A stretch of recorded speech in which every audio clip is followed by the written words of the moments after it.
Then in 2010, we did our own IPO. At that time, shipping and the global economy was shaky. We wanted to continue to expand our fleet, our business. So we ended up saying, look, for us to do that, let's get some fresh capital in. And we did an IPO, we invited some more shareholders in. Hence, we ended up with the structure we have today. So, in other words, some of this was very well planned. Some of this was very based on the strategy. So when you sit in school and class and your professors tell you, you have to have a clear strategy, you have to have a vision, you have to do this and this. Yes, that's wonderful and it makes sense. But there are things which happen which you cannot plan for. We didn't plan for this to take place. We didn't plan for this to take place. It happens because the way you do your business, the way you conduct yourself, the way you are as a human being, and the relationships you build. So there is something says the harder you work, the more luck you have. And maybe there's some more truth to this in the sense that if we had not worked extremely hard here to look upon the way the global change is taking place, we will not be able to have the investments we have now in Korea. And Korea today is for us by far the biggest market we're involved with.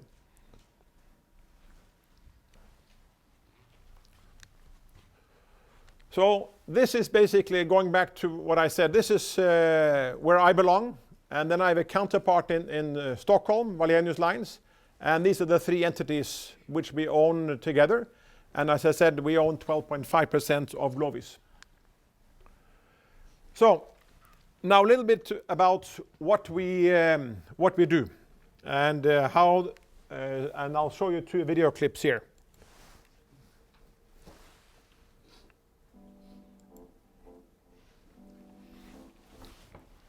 This is WWL or WW. This is not just port to port, this is factory to dealer. They do a total supply chain.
So as I say, about 2.5 million cars, but 4 million cars is touch on land. So this company does a lot of work when it comes to, let's see here, comes to land-based activities. So now I'm going to show you a clip from Pyeongtaek on Ucore, the other brand we have, which is kind of cool. I think this is also a commercial.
This is the when they introduced the Soul, the Kia Soul.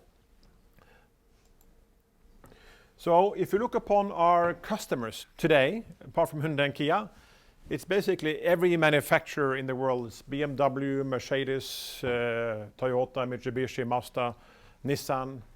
So it's all the automotive industry. And on top of that, these companies, they do, I think, 90% of all Caterpillar shipments worldwide. John Deere, C&H, Terex, Komatsu.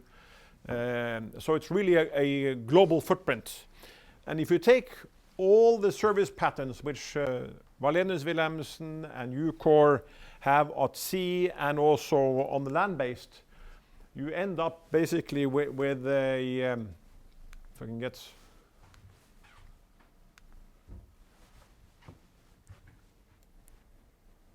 there we go, yeah. So if you add all the services together, which we have as a company, you end up, this is the land-based activities, all the terminals and the depots we have throughout the world. And that's expanding quite rapidly. And if you throw in the ocean networks, you see that the company as such, it covers all the trades of the world. And if we don't cover it, it's basically because there's not much cars going there or high and heavy. And this picture is changing dramatically. And I think if you go back 10 years, this would look much, much smaller. You would have a lot of trade here in the Atlantic trade, a lot of trade from Asia to Europe and Asia to North America, but the rest would be smaller. So the fact that you are living in the globalized world, this here is a reflection that what you're seeing is nothing more than a consequence of what's driving global growth. And if you look upon what we're seeing here in our world, this is the total number of cars which is produced worldwide. And if you go back to 1981, it's just shy of 40 million. And you had a dip, but gradually growing up year by year. Just a small dip when you had a financial crisis. But from a global production point of view, it wasn't that big a dip. It was big when you talk about Korea or in the US.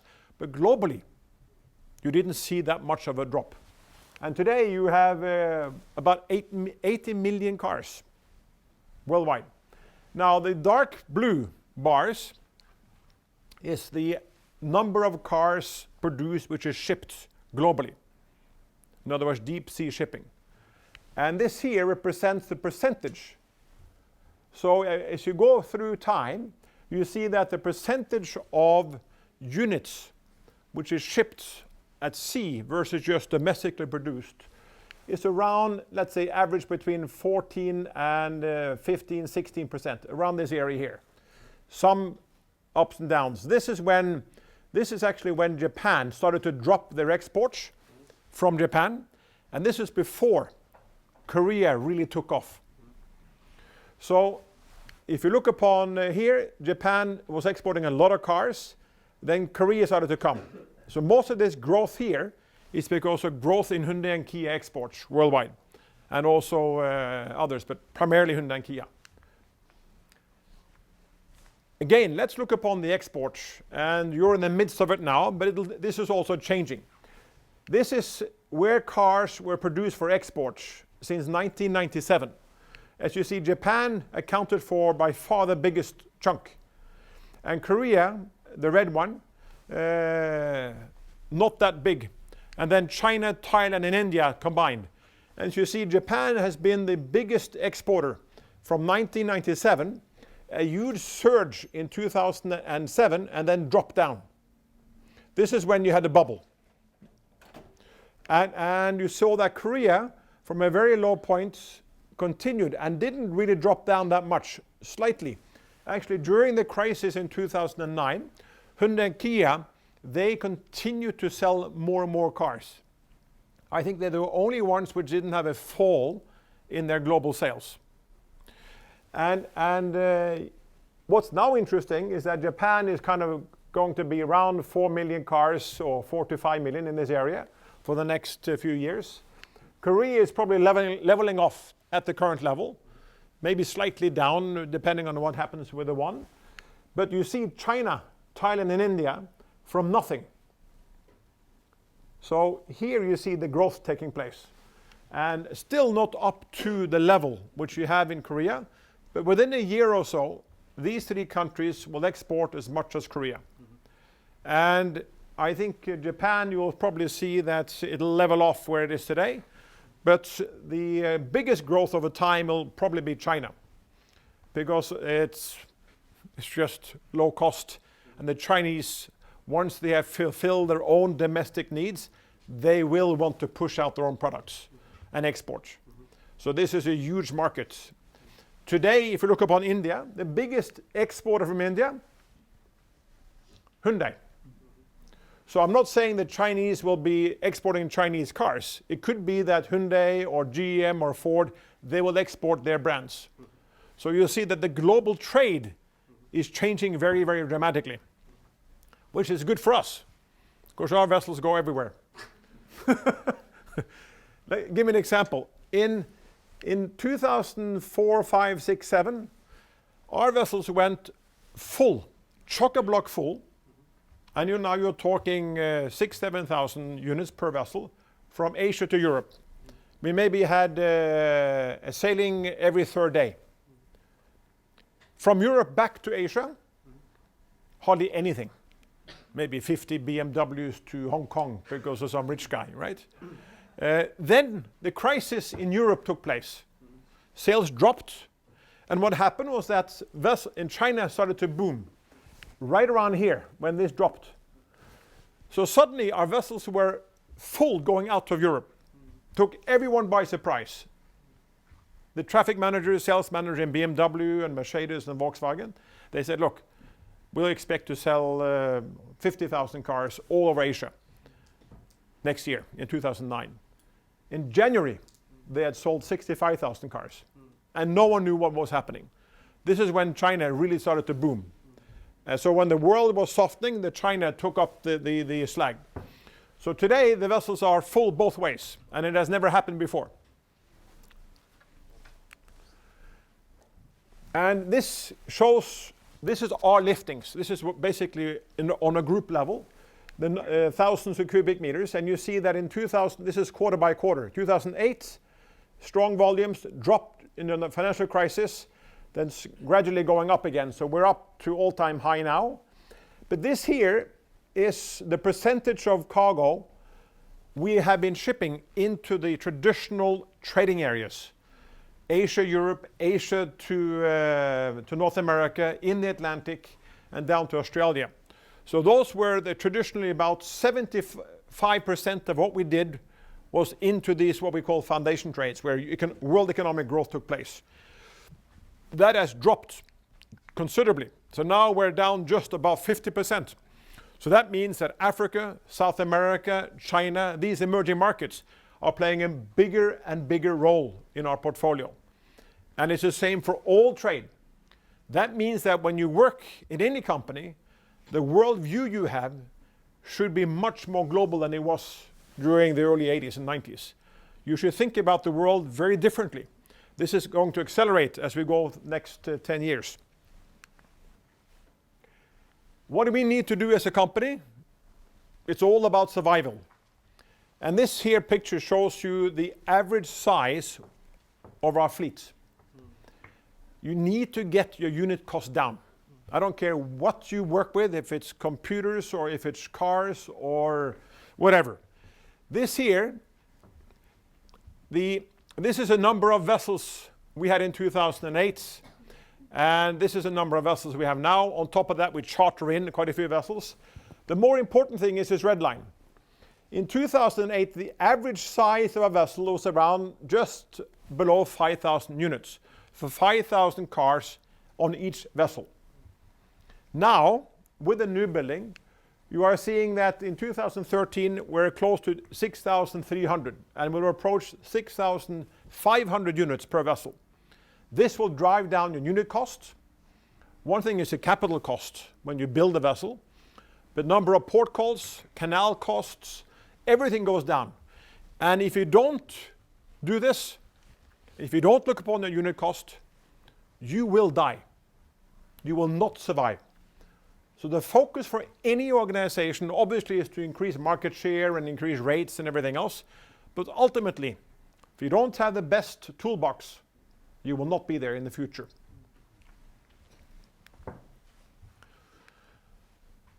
So maybe this is part of the problem. Or if a consumer, part of the opportunity. The trouble with our times is that the future is not what it used to be. We used to be able to rely on very predictable ways to do business.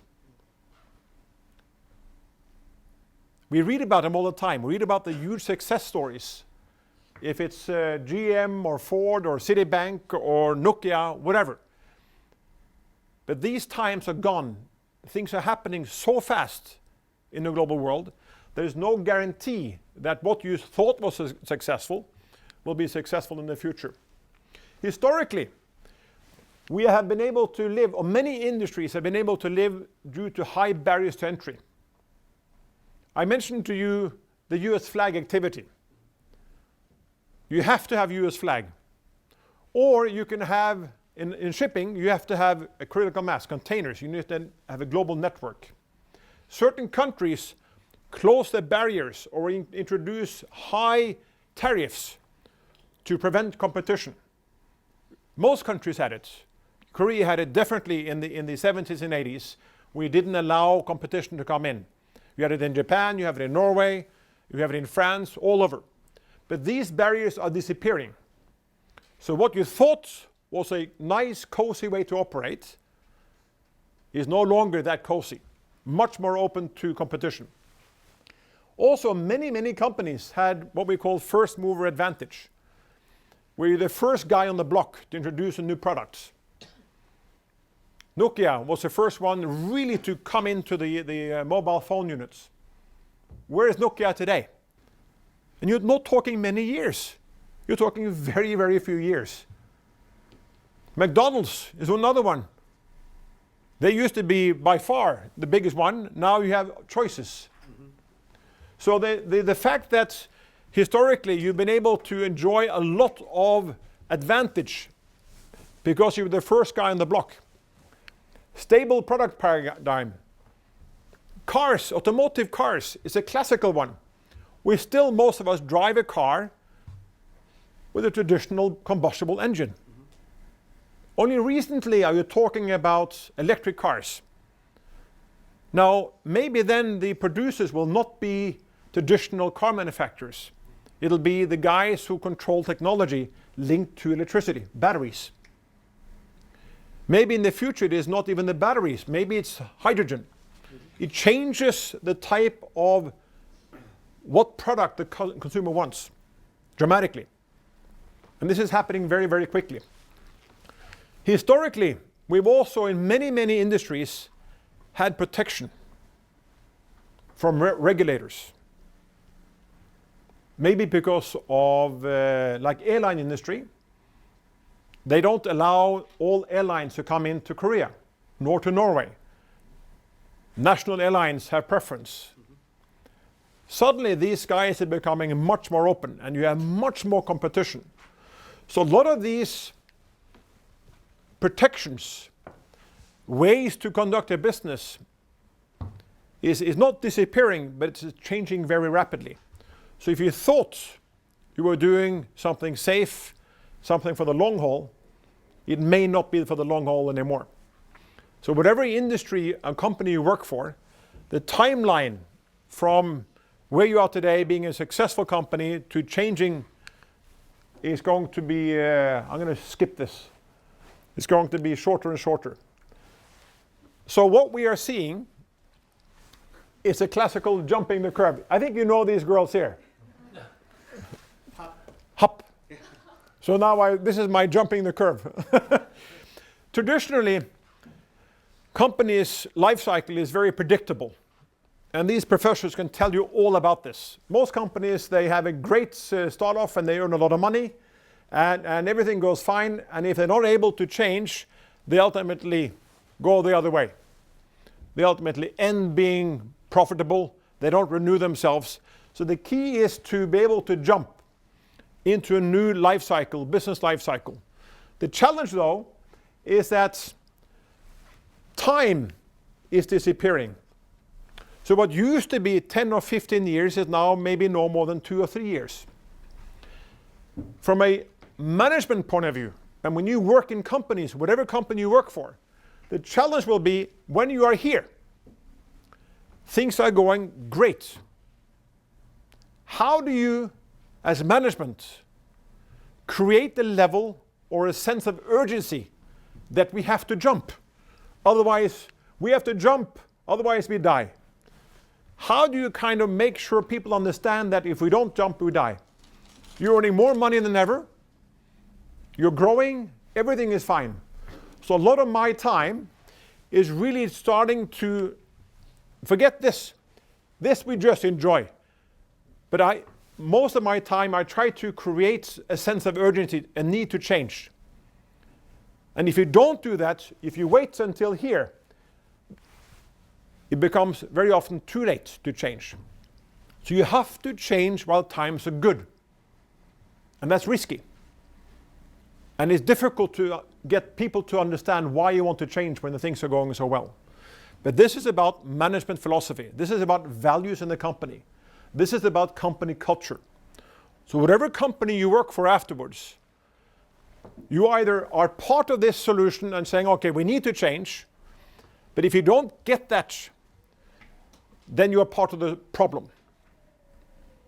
So whatever company you work for, always remember, even if things are good, you need to change.